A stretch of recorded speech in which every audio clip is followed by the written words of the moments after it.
You think your wedding night was awkward?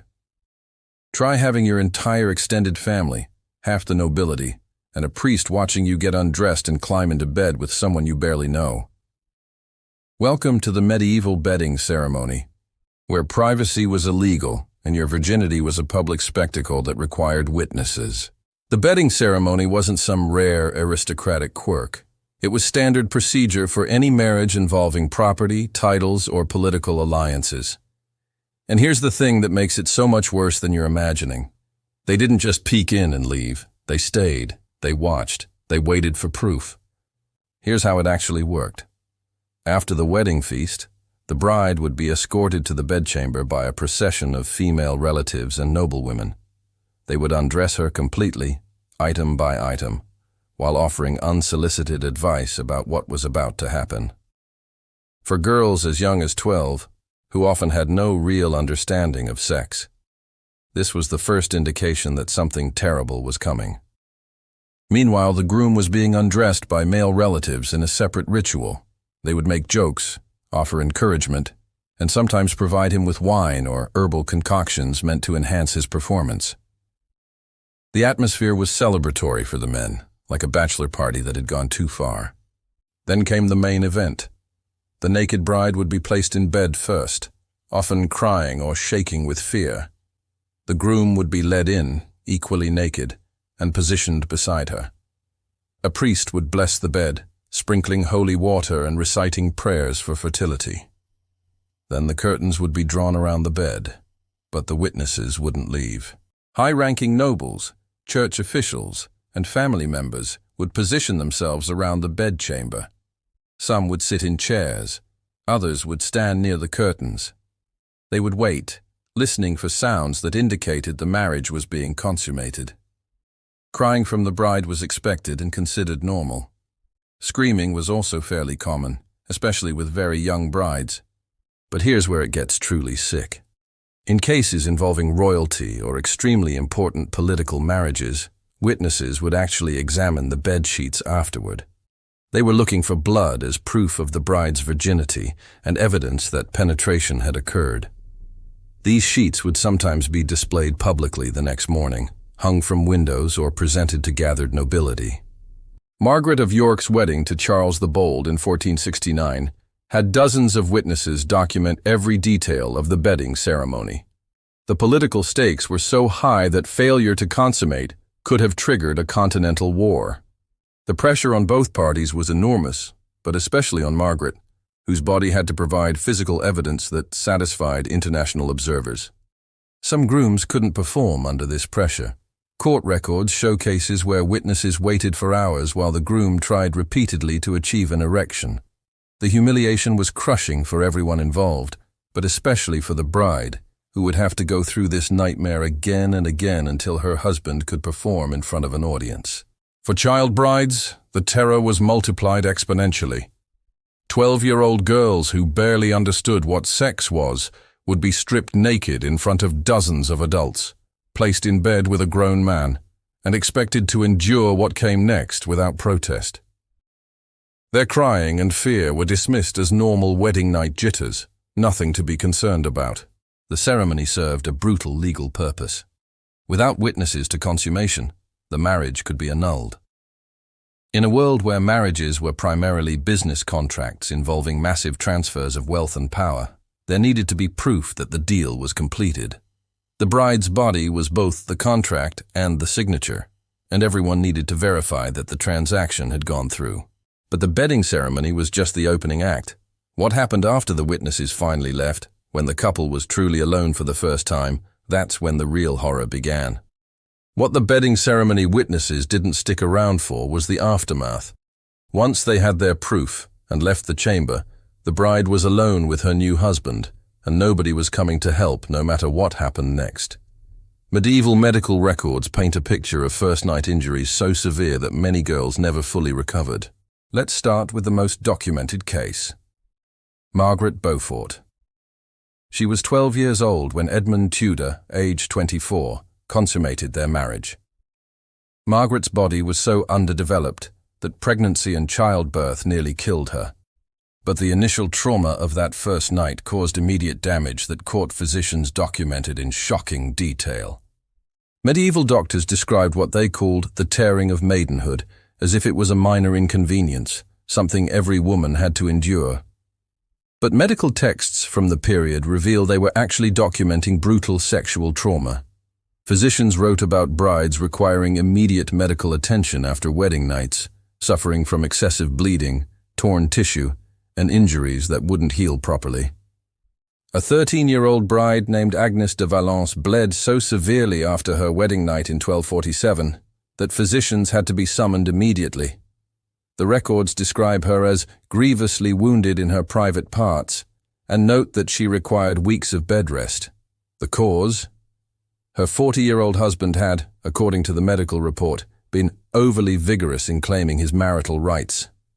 That's medieval speak for rape so violent it caused internal injuries. But here's what makes this so much worse. These injuries weren't considered abuse. They were considered normal, even expected. Medieval medical texts instructed new wives to expect pain and bleeding during their first sexual encounters, but they didn't mention that the pain could mean injuries requiring surgical intervention, or that the bleeding might not stop for days. Catherine of Aragon, who married Prince Arthur when she was 15, later testified during annulment proceedings that their brief marriage had been consummated. The physical examination she underwent as part of those proceedings revealed scarring consistent with sexual trauma at a young age. The doctors who examined her noted damage that suggested forceful entry before the body was prepared, but this was presented as proof the marriage was valid, not as evidence of injury. Young brides frequently developed what medieval physicians called the married woman's ailment, a condition involving chronic pelvic pain, difficulty walking, and recurring infections. Modern medical analysis of these historical descriptions suggests these girls were suffering from untreated vaginal tears, cervical damage, and pelvic inflammatory disease resulting from traumatic first sexual encounters and lack of proper healing time before repeated intercourse. The worst part? There was no healing time. Medieval marriage law gave husbands unlimited sexual access to their wives starting from the wedding night. A girl could be injured badly enough to require medical attention, but her husband could still demand sex the following night, and the night after that, and the night after that. Isabella of Angoulême was 12 when she married King John of England. Historical records note she required a special cushioned chair because she couldn't sit normally for weeks after her wedding. Her ladies-in-waiting documented that she bled intermittently for nearly a month. Modern medical experts analyzing these accounts believe Isabella suffered a severe vaginal tear that became infected, causing prolonged bleeding and pain that would have been agonizing. But the physical injuries were only the beginning. The psychological trauma of being sexually brutalized at such a young age, with the full approval of family, church, and law, created lasting damage that medieval medicine had no way to address or even acknowledge. These girls learned on their wedding night that their bodies belonged to someone else, and that pain was the price of being a wife. Court records from across medieval Europe document similar cases with disturbing frequency. Girls who couldn't walk properly for weeks after their weddings. Brides who developed fevers from infected injuries. Young wives who bled so severely that physicians feared for their lives. And in every case, this was treated as normal, even proper. The bride's suffering was proof that the marriage had been properly consummated. The medical texts of the period recommended various treatments for wedding night injuries. These included packing wounds with herbs, applying poultices made from animal fats, and in severe cases, cauterizing torn tissue with hot irons. Without anesthesia, while the bride's husband waited impatiently to resume his marital rights. And here's the detail that really drives home the horror. These injuries were so common that physicians considered them an inevitable part of marriage. They didn't see them as preventable trauma. They saw them as proof that wives were fulfilling their duty. A bride who didn't require medical attention after her wedding night might actually face questions about whether the marriage had been properly consummated. But these immediate injuries were nothing compared to what came next, because medieval law and custom demanded that these traumatized young girls get pregnant immediately. And pregnancy at such a young age with bodies still not fully developed and already damaged by violent sexual trauma. That's when things went from horrible to fatal. The wedding night injuries hadn't even healed before the real nightmare began. Medieval society expected pregnancy immediately, and for girls whose bodies were barely into puberty, that expectation was a death sentence with a 9-month countdown. Margaret Beaufort's story perfectly illustrates this horror. At 12 years old, with her body still developing, she became pregnant within months of her traumatic wedding night. Her husband Edmund died of plague before the baby was born, but the damage was already done. Margaret's underdeveloped pelvis, narrow hips, and childlike frame were about to be forced through the biological impossibility of childbirth. When Margaret went into labor at 13, the ordeal lasted for days. Court physician records describe it as a birth that nature never intended, noting that her body was insufficient for the passage of an infant. Modern medical experts reading these accounts believe Margaret suffered what's called obstructed labor, where the baby literally cannot fit through the birth canal. In modern times, this requires emergency cesarean section. In 1457, it meant days of agony, followed by catastrophic tearing and permanent damage. Her confessor, Bishop John Fisher, later wrote that it was a miracle from God that both mother and child survived. What he didn't mention was the permanent physical destruction Margaret's body endured.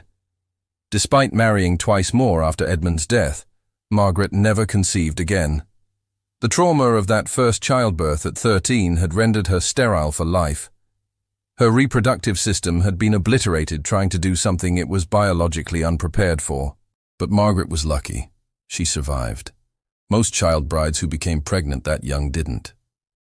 Isabella of Aragon married at 15 and was pregnant within weeks. Historical records describe her as excited about motherhood, looking forward to presenting her husband with an heir. That optimism lasted until her labor began. For 3 days, Isabella screamed in agony as midwives and physicians tried everything they knew to help the baby emerge. Nothing worked. Her pelvis was too narrow, her birth canal too small. On the 4th day, Isabella died, the baby still trapped inside her body. The autopsy report, preserved in royal archives, describes internal damage so severe that modern doctors reading it have expressed shock that she survived as long as she did. Her uterus had ruptured.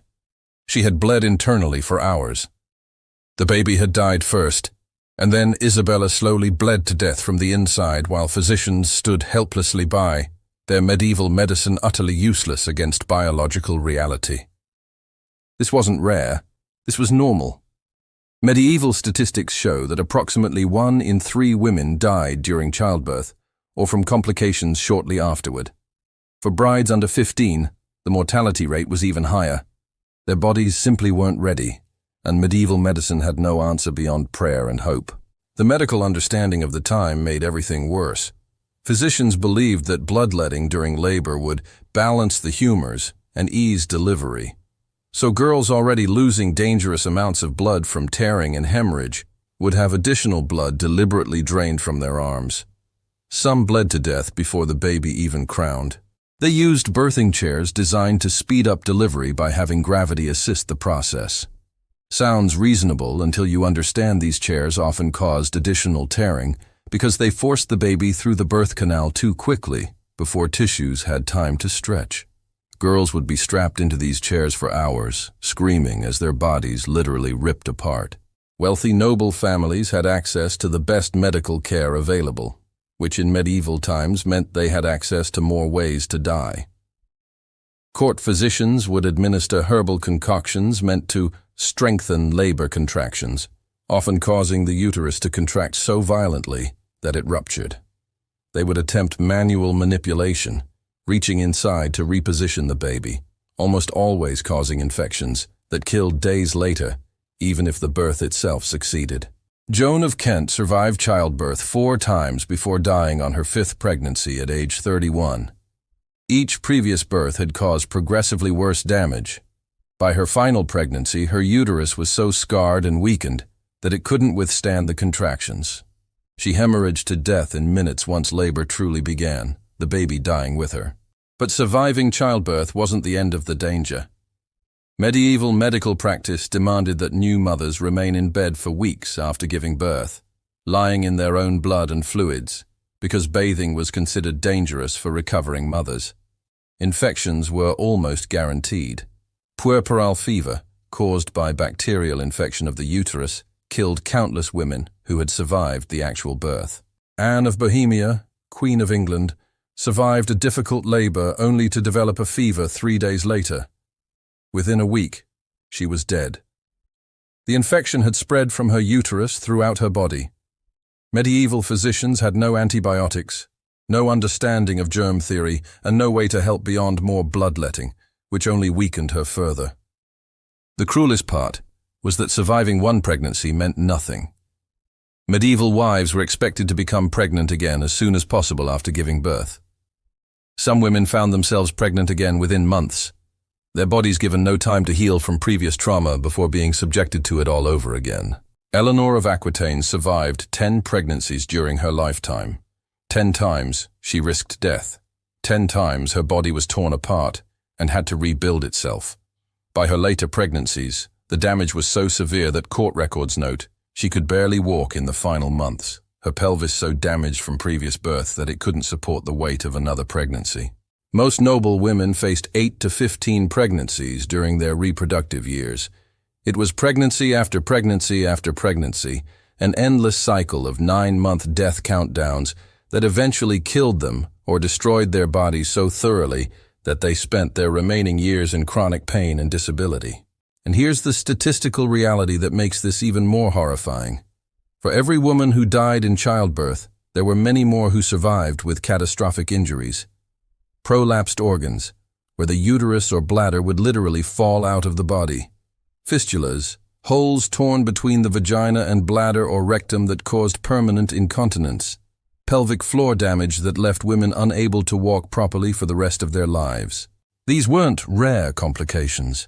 These were expected outcomes. Medieval medical texts discussed treatment for these conditions as routine matters, things that simply happened to wives and had to be managed. The fact that childbirth regularly destroyed women's bodies was accepted as normal, even proper. After all, suffering in childbirth was Eve's punishment according to church doctrine. But even this biological horror show wasn't the worst thing about medieval marriage. Because surviving the wedding night, living through pregnancy, and making it through childbirth still left these women trapped with the men who had legal authority to do whatever they wanted to their wives' bodies. And what many husbands chose to do with that authority makes everything we've discussed so far look merciful by comparison. Let's be absolutely clear about what medieval marriage law actually meant. A husband could beat his wife, rape her nightly, lock her in a tower for decades, or slowly poison her to death, and all of it was perfectly legal.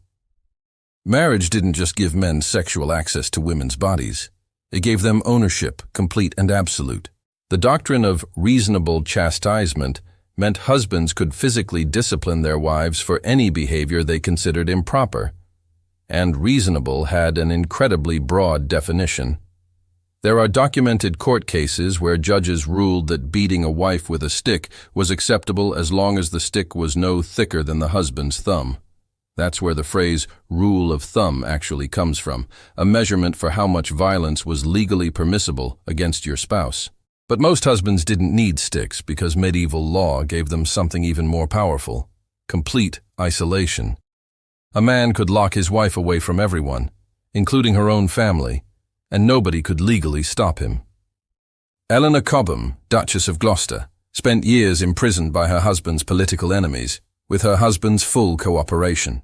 She was kept in isolated castles, moved every few months to prevent rescue attempts, and subjected to interrogation and torture. Her husband could have intervened.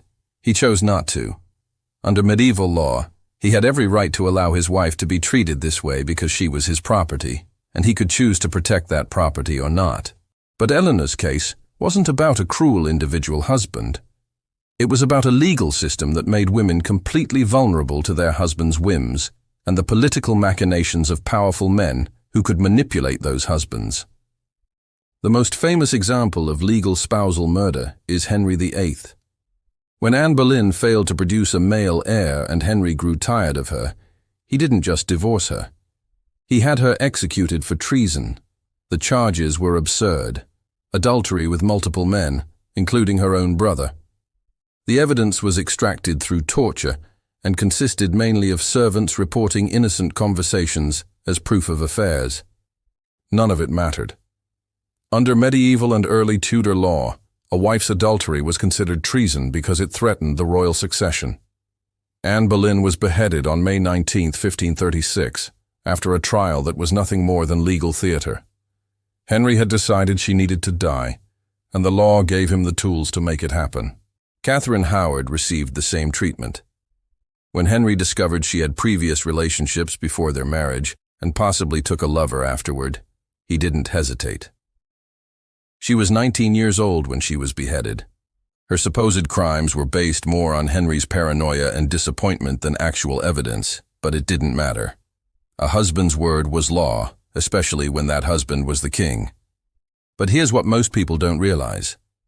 Henry wasn't exceptional in his cruelty. He was just exceptional in his power and visibility. Countless medieval husbands exercised similar control over their wives' lives and deaths, but without the historical documentation that comes with being king. Court records from across Europe document cases that make Henry VIII look restrained by comparison. There are records of husbands who kept their wives chained in cellars for years. Husbands who beat their wives so severely that neighboring lords complained about the screaming. Husbands who systematically starved their wives while publicly claiming they were ill. Take the case of Jacqueline of Bavaria, who married 4 times trying to escape abusive husbands. Her second husband, John of Brabant, had her imprisoned for years, claiming she was mentally unstable. The real reason? She had inherited valuable territories, and keeping her locked up gave him complete control over them. When she finally escaped and tried to annul the marriage, church courts ruled against her, saying a wife had no right to leave her husband regardless of his treatment of her. Medieval marriage law included the concept of marital rape being impossible.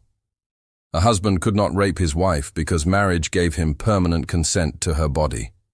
She had no right to refuse sex, ever, under any circumstances. If he wanted to have intercourse while she was ill, injured, or recovering from childbirth, that was his legal right. Her pain and suffering were irrelevant. This legal framework meant that many women suffered years of sexual abuse with no recourse.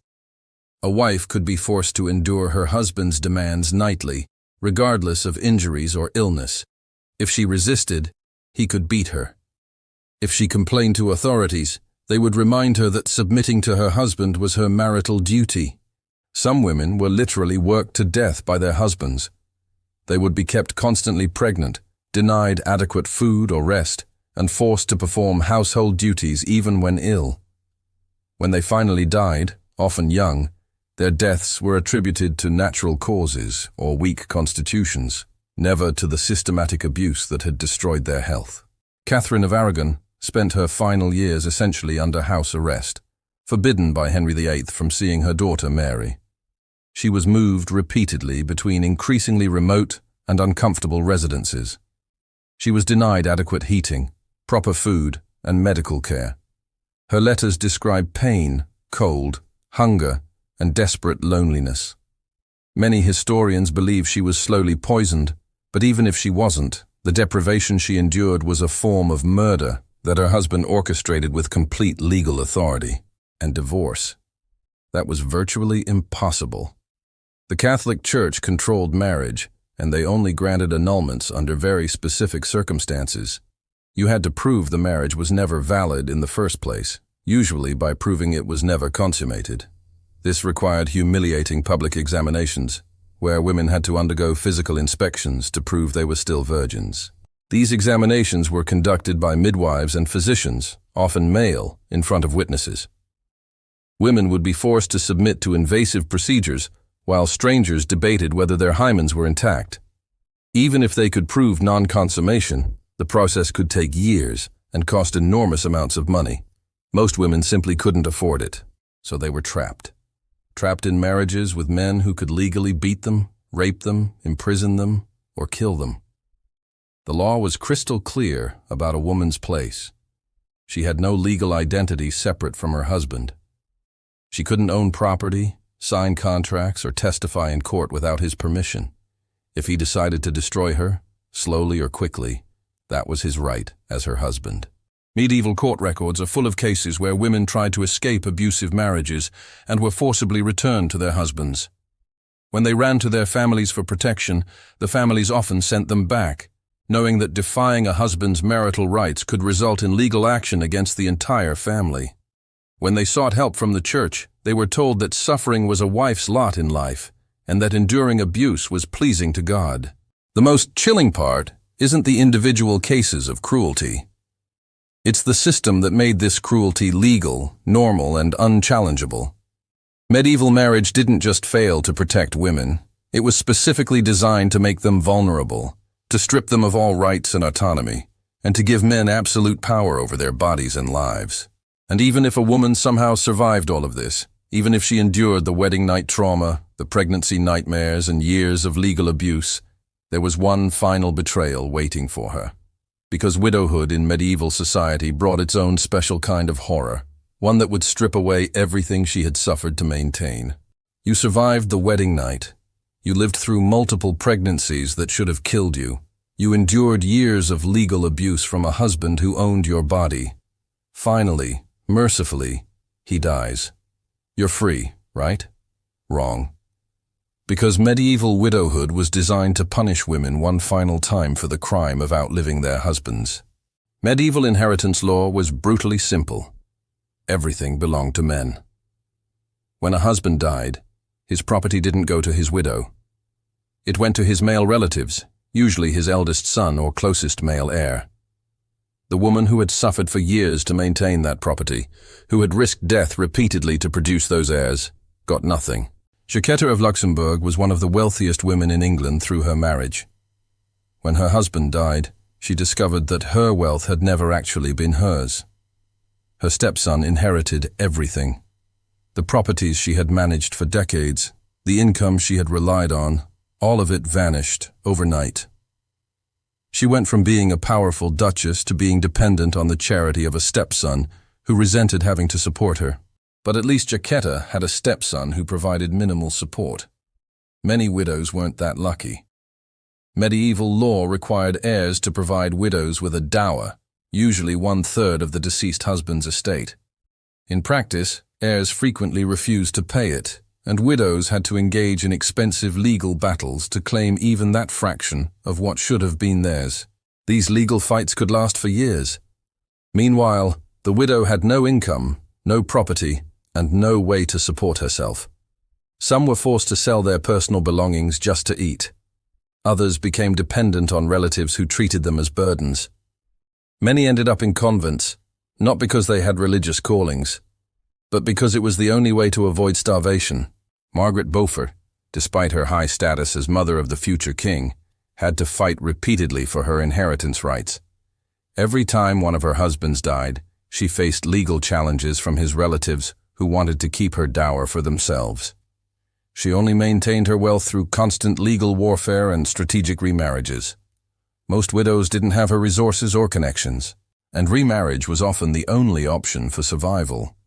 A widow had to find another husband quickly before her resources ran out completely.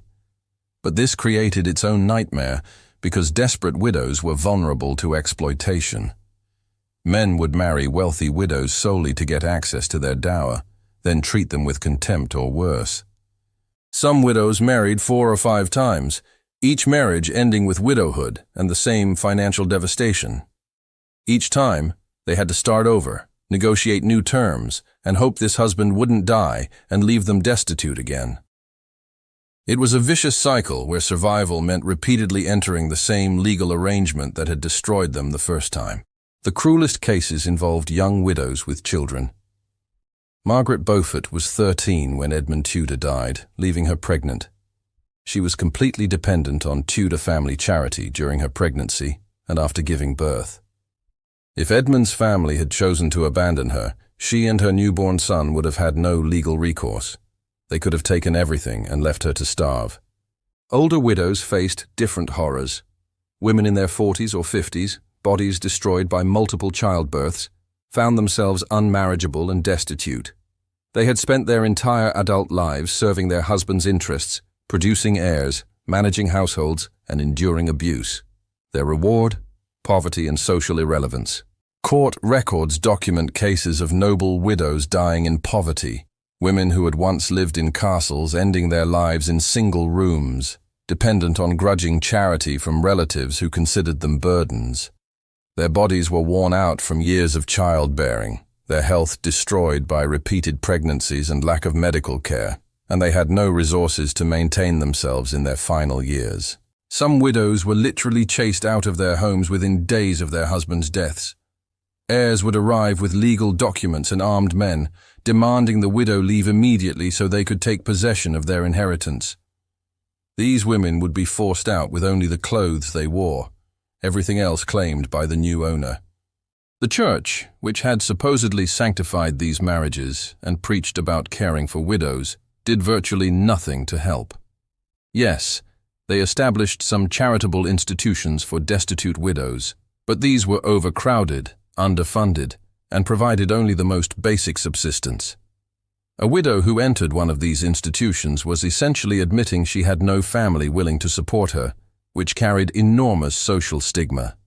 Widows who tried to maintain their independence faced constant legal harassment. They couldn't enter into contracts without male guardians. They couldn't defend their property rights without male representatives. They were legal non-entities who needed men to navigate a legal system designed to exclude them. The psychological impact was devastating. After surviving years of trauma and abuse, after sacrificing their bodies and health to produce heirs, these women discovered that none of it mattered. They had no value beyond their ability to produce children and manage households for men. Once their husbands died, they became inconvenient remnants that society wanted to forget. Some widows fought back. They engaged in decades-long legal battles, formed alliances with other powerful women, and used whatever resources they had to maintain their independence. But they were exceptions. Most widows simply endured another form of suffering, this one wrapped in the respectable guise of inheritance law and property rights. The system was designed to ensure that wealth and power remained in male hands across generations. Women were temporary custodians at best, their years of suffering and sacrifice erased the moment their husbands died. They went from being their father's property to their husband's property to being unwanted dependents of their husband's heirs. And for the women who had lost everything, who had been stripped of resources and dignity, who faced their final years in poverty after a lifetime of service, there was one last indignity waiting. Because when these women finally died, often young, their bodies told stories that medieval medicine had spent their entire lives ignoring. Stories of systematic destruction that society had treated as normal, proper, and even godly. When medieval noblewomen finally died, usually decades younger than they should have, physicians would sometimes perform autopsies to understand what had killed them. What they found and documented should have horrified medieval society into changing how they treated women. Instead, these medical records were filed away, their implications ignored, the systematic destruction of women's bodies continuing for centuries more. The autopsy reports that survive are medical horror shows that reveal just how much damage medieval marriage inflicted on women's bodies. These weren't natural deaths from old age. These were bodies destroyed by repeated trauma, bearing physical evidence of years of abuse that medieval society had considered normal. Joan of Kent died at 31 during her 5th childbirth. The autopsy revealed a uterus so scarred and damaged from previous pregnancies that physicians marveled she had survived as long as she did. The uterine wall was described as thin as parchment and bearing numerous tears and malformations. Her pelvis showed evidence of multiple fractures that had healed improperly. Her internal organs bore signs of repeated hemorrhaging and infection. Modern medical experts who have studied these historical autopsy reports describe injuries consistent with severe and repeated trauma. Joan's body told the story of someone who had been subjected to physical ordeals that her body couldn't withstand, over and over again until her organs simply failed. But Joan's autopsy was relatively brief compared to some others. When Isabella of Aragon died at 18 after 3 days of obstructed labor, The detailed autopsy report documented destruction so extensive that modern obstetricians reading it have expressed shock that she survived as long as she did. Her uterus had ruptured completely, torn open by contractions trying to force a baby through a pelvis too narrow to allow passage. The baby, still trapped inside when she died, had also died hours before her, poisoning her system as it decomposed. Isabella's abdominal cavity was full of blood, liters of it, leaking from the torn uterus and from vessels that had burst under the strain. The physicians noted that her pelvis showed signs of previous injury, likely from her traumatic wedding night 2 years earlier. The damage had never properly healed before pregnancy put impossible stress on already weakened structures. Her bladder had been compressed so severely during the prolonged labor that it was permanently damaged, though she didn't live long enough for that to matter. Most disturbing were the autopsy reports of women who had survived multiple childbirths. These revealed bodies that appeared decades older than they actually were. A woman of 30 would have organs showing damage typical of someone in their 60s or 70s. Their uteruses were masses of scar tissue. Their pelvises showed multiple healed fractures. Their bladders and bowels often showed evidence of fistulas, tears between organs that caused permanent incontinence. Eleanor of Aquitaine, who survived 10 pregnancies, lived to the impressive age of 82. When she died, no formal autopsy was performed due to her status, but medical reports from her final years describe a body so damaged by repeated childbirths that she could barely walk. She suffered from prolapsed organs, chronic pelvic pain, and what physicians described as the ruins of her generative organs. The autopsy reports also revealed evidence of abuse that hadn't been publicly acknowledged during these women's lives. Healed fractures in locations consistent with beatings, old injuries to faces and skulls, damage to ribs and internal organs from blunt force trauma, broken bones that had healed at odd angles because they had never been properly set.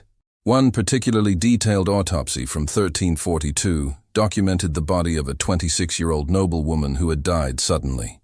Physicians found evidence of 12 separate healed fractures throughout her body.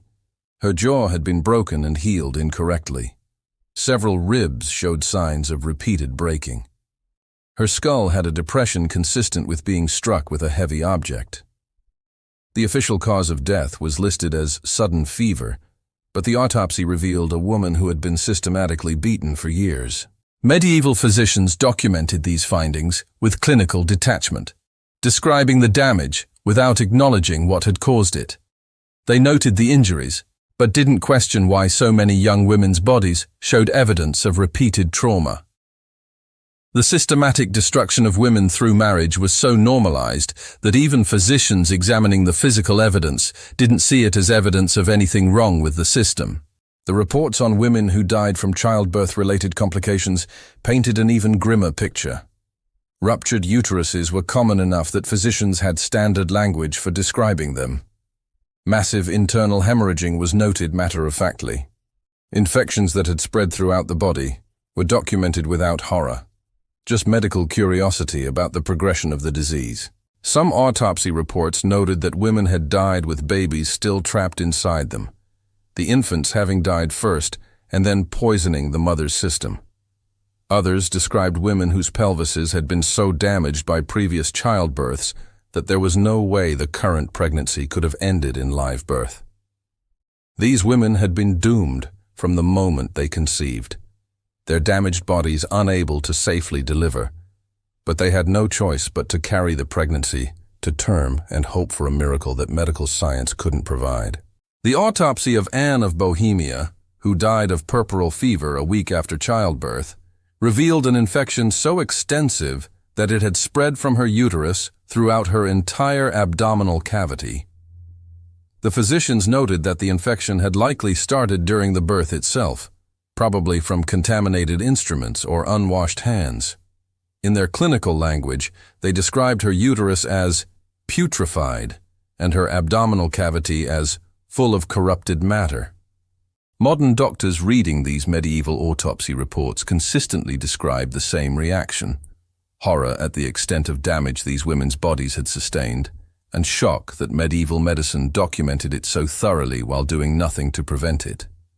The evidence was right there in black and white, detailed descriptions of how marriage and childbirth were destroying women's bodies. But that evidence was filed away and ignored for centuries. Perhaps the most damning evidence comes from comparative autopsy reports. When medieval physicians examined the bodies of men who died at similar ages, they found normal aging processes, injuries from warfare or accidents, and diseases common to the period. But women's bodies told different stories. Their injuries were internal, hidden, systematic. Their bodies showed evidence of damage that didn't happen to men, because men weren't subjected to the same repeated physical trauma that marriage law allowed to be inflicted on women. These autopsy reports weren't secret documents. They were part of official medical records, filed with churches and courts, available to anyone who cared to look.